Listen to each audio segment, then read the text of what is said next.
সকালে ঘুম থেকে উঠেই আমাদের মর্নিং রুটিন অনুযায়ী দুজনের ম্যাট পেতে এখন এক্সারসাইজের পালা।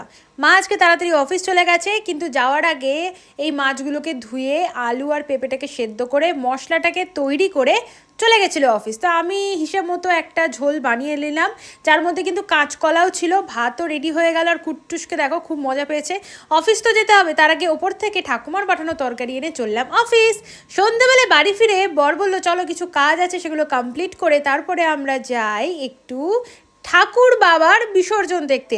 আমাদের বহরমপুরে কিন্তু ভৈরব পুজো, কৈলাস বাবার পুজো, এছাড়াও অনেক অনেক অনেক শিব ঠাকুরের পুজো হয়, যারা বিভিন্ন নামে পরিচিত। তো এই বাবার কি নাম ছিল আমার এখন মনে নেই, তবে তোমাদেরকে কিন্তু এই সুযোগে দেখো দর্শন করিয়ে দিলাম। দেখেছো কখনো এত বড় শিব মূর্তি? যদি দেখতে হয় তাহলে কিন্তু তোমাদের পরের বার আমাদের বহরমপুরে আসতেই হবে। কি তোমরা আসতে রাজি তো?